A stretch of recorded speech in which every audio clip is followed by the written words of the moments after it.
Nagpahimangno sa publiko ang Bureau of Fire Protection Cagayan de Oro City sa sakto ug luwas nga paggamit sa Christmas lights karong holiday season. Kini ilabi pa nga nagkataas ang insidente sa sunog, may kalabutan sa kuryente.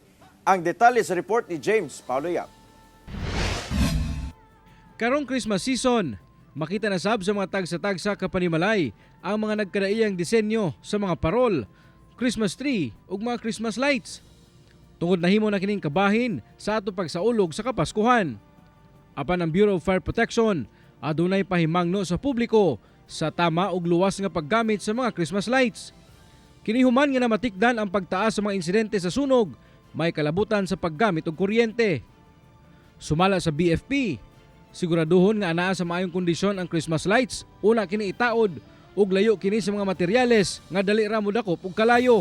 Di magid malikayan nga mopalit man kita, no? Kinahanglan katong mga pulido, no? Katong mga naay mga ICC, no? Katong mga durable.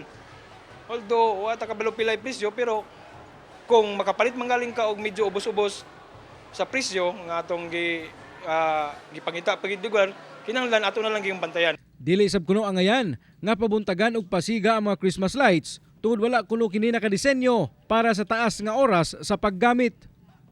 Dili sab kuno maayo nga ibutang sa gawas ang mga Christmas lights nga alang sa indoor. Likayan ang octopus connection sa mga Christmas lights o kaha sumpayon aron patason tungod posible nga moinit ang mga wires niini.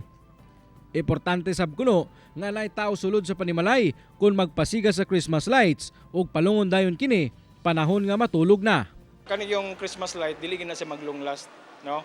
So gagmay kayo nga mga wire ang panggamit ana, gagmay ra pod kayo ang mga bulb, no? So ato para malikayan ang disgrasya, mogamit ka na mga pila lamang ka oras, no? Kung magpasiga ka, basta ka importante nga naa ka sa balay. Kauban si Jaybert Pairat sa kamera. Ako si James Paulo Yap para sa At Home with GMA Regional TV.